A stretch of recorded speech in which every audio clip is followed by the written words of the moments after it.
out my window, sun shining bright. What's good, y'all? Welcome back to the channel. Reese, as always, you know what I'm saying? Coming back to y'all with the part 2 of the Damian Lillard video. As I said before, yesterday was media day, so I was waiting for that to be done. Obviously, Dame had an interview about being traded, how he feels about the whole situation and things of that nature. So I was just waiting for everything to come out, to be finalized completely. You know what I'm saying? Now that he's in those threads, it's all good. So here we are with part 2, man. So Giannis's nickname is the Greek Freak, and Dame is like Dame Time, so what he do. And the nickname that they have for this duo, this tandem, is Freak Time. I'm not calling them that. I refuse to call them that, but that's what they I seen it on the Bucks official Twitter page, so let's just say that. But getting into the nitty-gritty of things, the best regular season team from last year just got immensely better, bro. You add a guy of Damian Lillard's caliber to a 58-win team, that should automatically make you a 60 to 65 win team, just like that in an instance. Yes, they are losing, or they did lose the perimeter defense of Jrue Holiday, but I don't think it'll be that big of a, like, it's not gonna make that much of a difference during the regular season for them. Like I said, once the playoff comes around and things start to slow down and, you know, offense is really a half-court game, then, you know, the perimeter defense could really affect them. But as far as regular season goes, I don't see that being a huge problem. Just having that newly acquired firepower alongside Giannis, that should really make this team a lot more dangerous. Dame and Giannis are two relatively healthy superstars.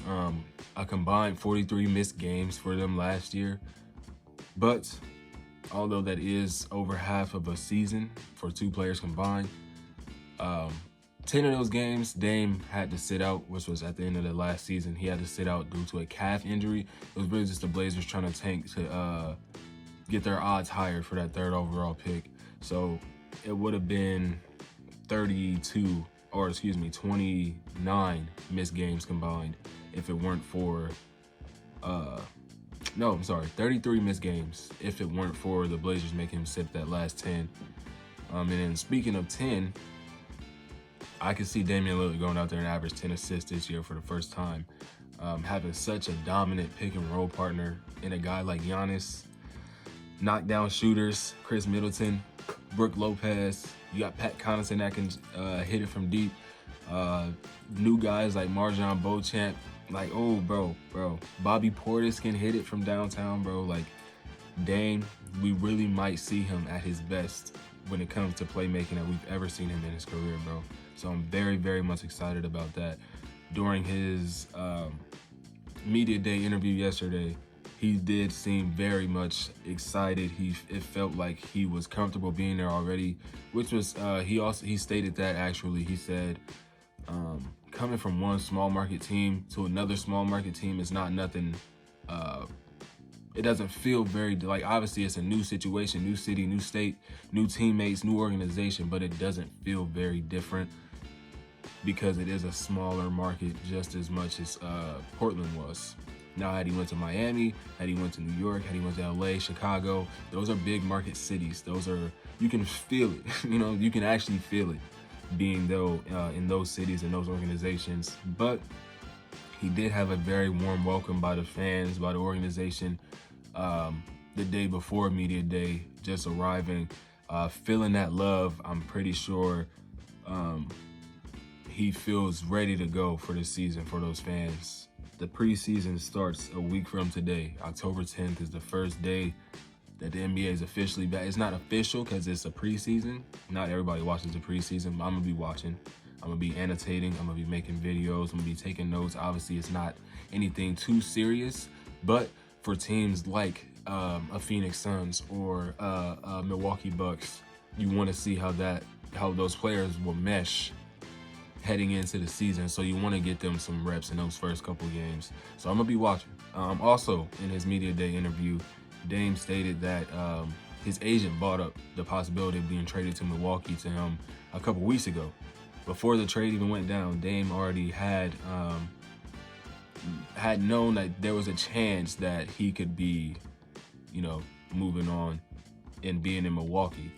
He's been very adamant the past couple seasons about wanting to, if there was a guy that he could team up with, it would be Giannis.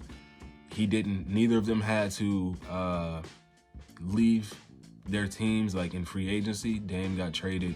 Giannis, obviously he stayed, and they made it happen. It is now a reality.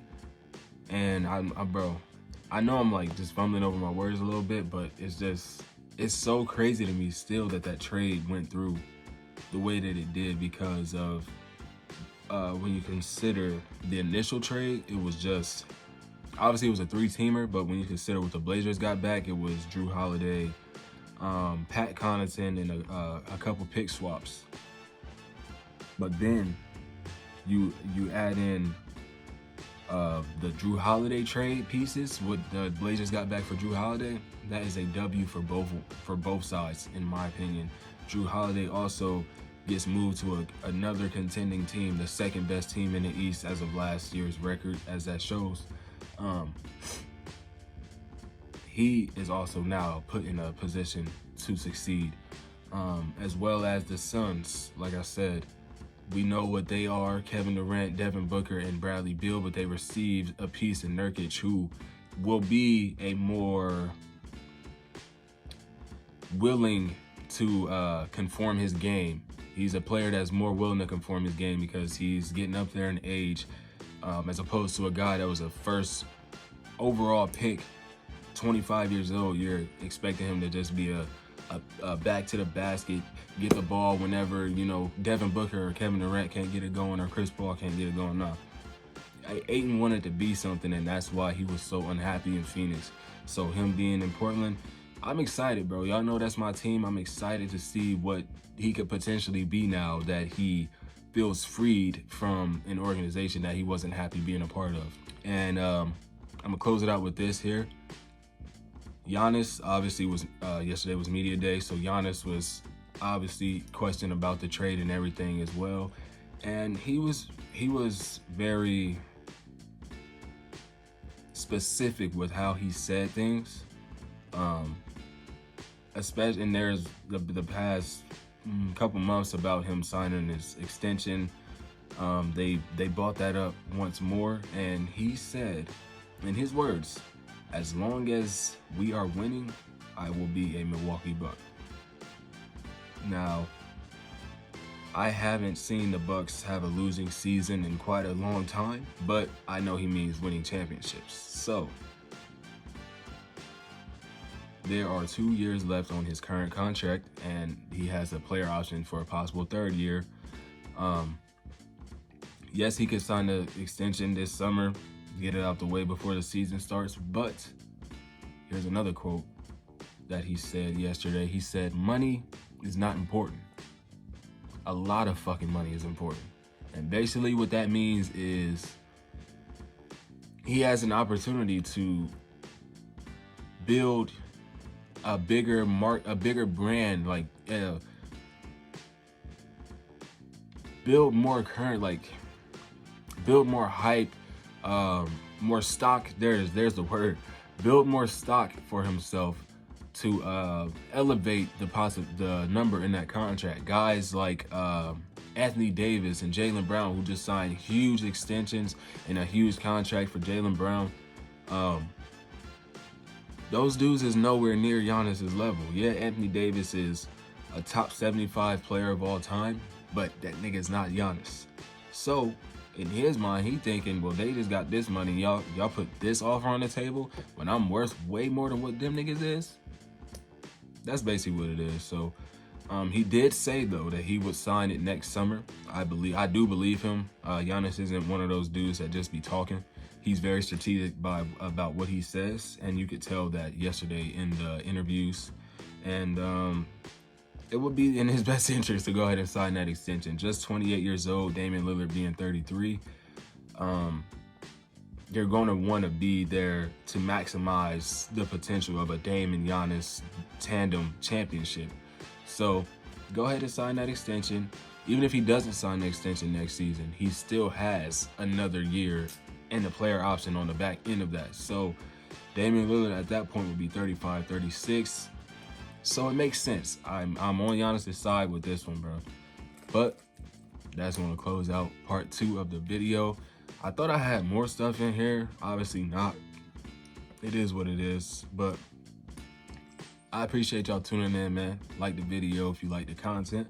Subscribe to the channel if you aren't subscribed yet. You here for a reason. You fuck with basketball. I am a guy that loves to talk about basketball. So, you know what I'm saying? Go ahead, fuck with your boy. Subscribe down below. Comment if you want to, go back and forth with me about something. It don't got to be no, argument type thing. We could just have conversation about ball. But yeah, man, I'll catch y'all in the next video, whenever that may be. I'm out of here. Peace.